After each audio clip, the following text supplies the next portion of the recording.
अनेक प्रकारचे बदल हे 2.5 वर्षाच्या कालावधीमध्ये निवडणुकांमध्ये झाले। डायरेक्ट सरपंच, डायरेक्ट नगराध्यक्ष हे कॅन्सल केलं गेलं होतं।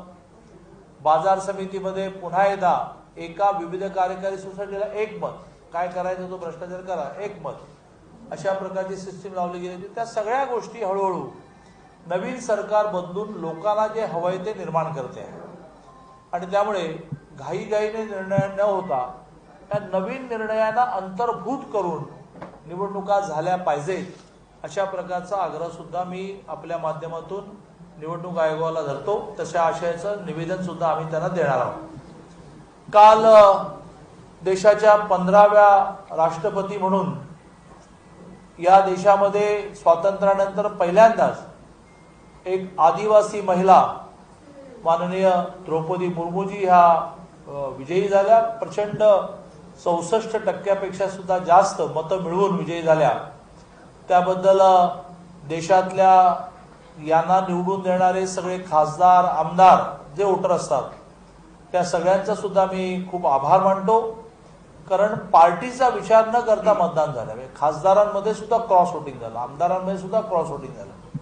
त्यामुळे त्या सगळ्यांचं मी आभार मानतो आणि देशभरातल्या माझ्यासारख्या सर्वसामान्य पार्श्वभूमीमध्ये जन्मलेल्या, वाढलेल्या, माझे वडील मिल कामगार होते, अशा सर्वसामान्य माणसाच्या मनातला आनंद व्यक्त करतो की त्याला आनंद झाला की देशाची घटना किती सर्वोच्च आहे, की किती लाखाचा अॅन्युअल बिझनेस आहे यावर या देशाचं राष्ट्रपती ठरत नाही, तर तुम्ही सामाजिक काम काय करता, राजकीय काम काय करता, प्रशासनिक अनुभव तुमचा काय आहे, तुमची पार्टी कोणती, त्या पार्टीचं फुटिंग काय, यावर निर्णय ह्या देशामध्ये होतो। आणि त्यामुळेच द्रौपदी मुर्मूजींसारखे राष्ट्रपती होतात।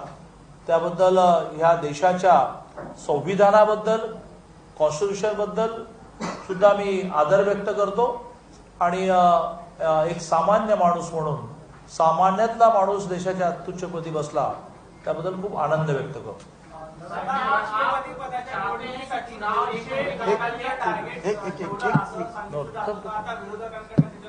काय टार्गेट ठरलं? राष्ट्रपती पदाच्या निवडणुकीसाठी महाराष्ट्रातून 200 आमदारांचं मतदान होईल असं सांगितलं जात होतं। एकनाथ शिंदे यांनी त्यासंदर्भात दावा केला होता, परंतु आता विरोधकांकडून त्याच्यावर टीका केली जाते की हे मिशन फेल झालं। हे मिशन म्हणून मांडलंच नव्हतं। हा एका अर्थाने आशावाद होता की बा आम्हाला 200 मतं क्रॉस होतील आणि त्यामुळे प्रत्येक वेळेला आपले अंदाज बरोबर ठरलेच पाहिजेत असं काही आवश्यक नाही।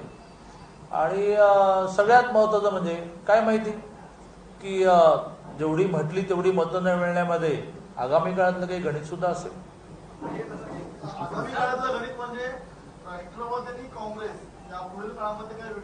मला काहीच माहिती नाही। मी काय करतो, सर्वसामान्य माणूस असल्यामुळे घडलेल्या प्रसंगाचं विश्लेषण करतो। तर त्याच्यामध्ये पहिलं वाक्य मी काय म्हटलं की हा मुळात संकल्प नव्हता, याच्यासाठी काही ऑर्गनाइज एफर्ट्स नव्हते, तर विरोधी पक्षातल्या आमदारांच्या सतत विवेकबुद्धीला आव्हान करणं होतं किंवा या देशाची राष्ट्रपती पहिल्यांदाच आदिवासी महिला होते तर तुम्ही मतदान करा। काही एफर्ट्स असते तर फारच झालं असतं। त्यामुळे तो मुद्दा पहिला मी संपवला की हा काही असं पराभव आणि मानहानी हे आपको जमला नाही। मग पुढे जाऊन मग मी सामान्य म्हणून विश्लेषण केलं, एखाद्या वेळेस तसं न होण्यामध्ये सुद्धा काही गणित असेल।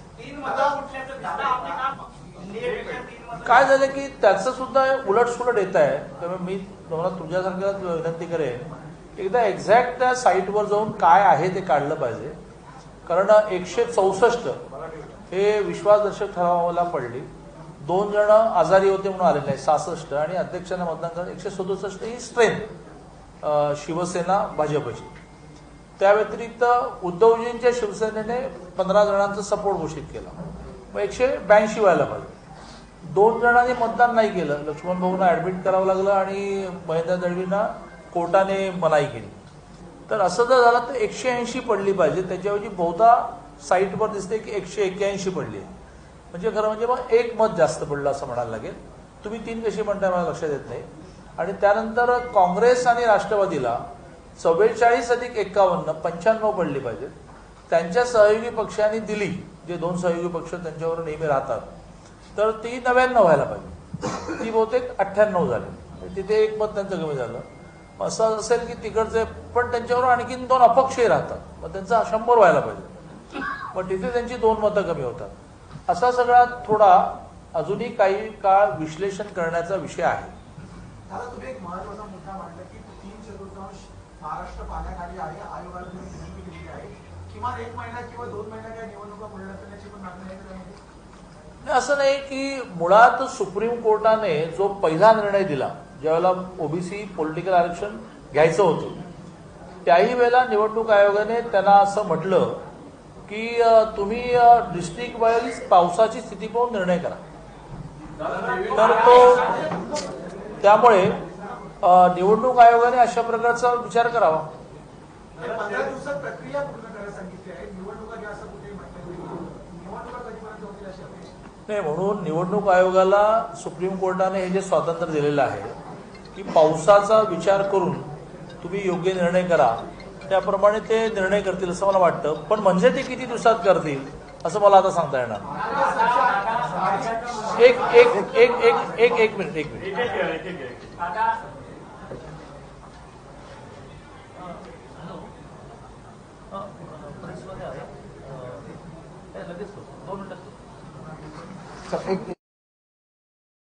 विस्तार झालेला नाही आणि यावर आता विरोधात देखील टीका करू लागले. मी कालही मांडलं की कुठल्याही पॉलिटिकल पार्टीमध्ये इलेक्टोरल आणि ऑर्गनायझेशन असे 2 पार्ट असतात. मी ऑर्गनायझेशनली पार्टीचा इन्चार्ज आहे, परंतु आपल्या संविधानाप्रमाणे निवडून येणारे मुख्यमंत्री आणि उपमुख्यमंत्री यांचा तो अधिकार असतो की कधी करायचं, किती जणांचं करायचं, कोणाला काय द्यायचं, आणि त्यामुळे मी काही टिप्पणी करणं बरोबर होणार नाही. काही ना काही असेल. आणि मी त्यात आपल्याला एवढंच जुना इतिहास सांगू शकतो की ज्यावेळेला 14ला आम्ही सरकार बनवलं, काही वेळेला पहिला शपथविधी आमचा 7 जणांचा झाला, नंतर 2 महिने लागले शिवसेनेने जॉईन व्हायला, तोपर्यंत आम्ही 7 जणच होतो. 19ला महाविकास आघाडीने सरकार केलं, त्या महाविकास आघाडीच्या सरकारमध्ये सुद्धा सुरुवातीला शिवाजी पार्कवर त्यांनी 6 जणांचा शपथविधी घेतला, त्यानंतर 3 महिने 7वा नाही घेतला. आणि सगळ्यात महत्त्वाचं तेलंगणामध्ये मुख्यमंत्री जे आहेत ते मुख्यमंत्री झाले आणि त्यानंतर 3 महिने त्यांनी उपमुख्यमंत्री पण नाही केलं. आणि त्यामुळे काही ना काही पॉलिटिकल कंपल्शन्स असे असतात, काही एकमेकांत गुंतलेले काही विषय असतात की ज्यामुळे लेट होतो. आणि तो आत्ताच झाला असं नाही, तो 14लाही झाला, 19लाही झाला, आणि तेलंगणात तर हाईटच झाली की ते एकटेच चालू, ते दोघे तरी चालवतात. हाँ, 23 दिन हो गए हैं, मंत्रिमंडल विस्तार नहीं हुआ है और इस दौरान 3 बार मुख्यमंत्री दिल्ली जा चुके हैं, 2 बार उप मुख्यमंत्री जा चुके हैं. तो क्या पूरी डोर जो है दिल्ली से वहां से संचालित होगा, वहां से वो किसने बताया कि वो मंत्रिमंडल विस्तार के लिए जा रहे हैं? हमारे में परंपरा यह है कि जब हम कोई बड़ा विजय हासिल करते हैं, कोई बड़ी चीज अपने को प्राप्त होती है, तो दिल्ली जाना, अपने सब बुजुर्गों को मिलना, ये विषय रहता है.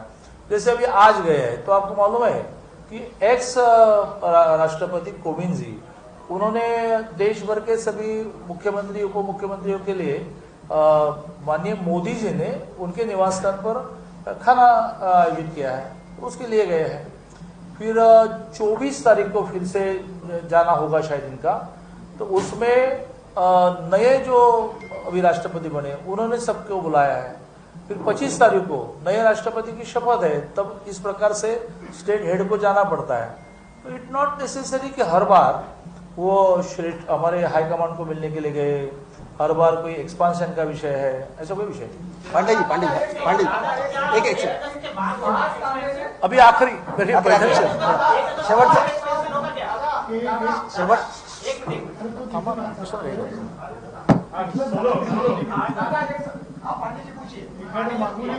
सर, क्या 1 अगस्त के बाद एक्सटेंशन होगा, उसका इंतजार हो रहा है?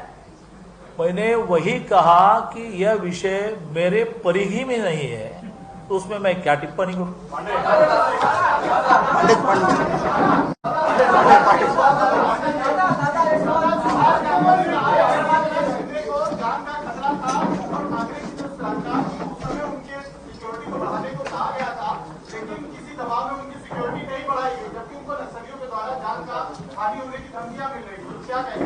से कि शिवसेना और उद्धव जी की शिवसेना, इनमें चल रहा इस प्रकार का आरोप प्रत्यारोप में हम क्यों सम्मिलित हो जाए भाई? एक सवाल यह है कि लगातार जिस तरीके से आप कह रहे हैं कि पिछले 5 साल तक स्वास्थ्य पर काम किया गया, हेल्थ कैंप्स लगाए गए, तमाम सारी चीजें जितना हो सका उतना किया, कोविड के समय किया। अब जो डिपार्टमेंट जिसमें मंत्रियों की जरूरत है उनको कब तक एक डॉक्टर की जरूरत है, मिलेगा 1-2 दिन में, 3 दिन में, कब तक नए डॉक्टर अपॉइंट होंगे? मैंने मराठी में कहा तो मुझे लगा कि मुंबई में रहते हो तो मराठी बहुत अच्छे समझते हो।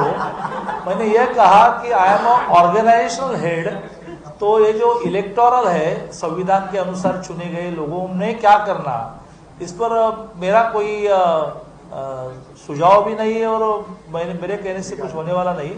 लेकिन यह कोई नया विषय नहीं हुआ, इतना मैंने बताया। 14 में भी यही हुआ, 19 में भी वही हुआ, इसके पहले भी थोड़ा निकालना पड़ेगा, महाराष्ट्र में ऐसा ही हुआ होगा। एक तो परंपरा इस राज्य को चलाने वालों की हमेशा रही कि 4-5 लोगों को तो आखिरी तक बचाए रखते हैं कि ताकि कुछ नए लोग आते हैं तो उनको कहे है थोड़ा बाकी है, चिंता मत करो। तो ये एक तरह से, और उससे कोई बिगड़ता भी नहीं। बाकी लोगों के पास ज्यादा डिपार्टमेंट जाते हैं, वो जरा थोड़ा ज्यादा काम करते हैं। तो अभी मुझे मालूम नहीं, आपको कुछ मालूम होगा तो मुझे उत्सुकता है, बताइए।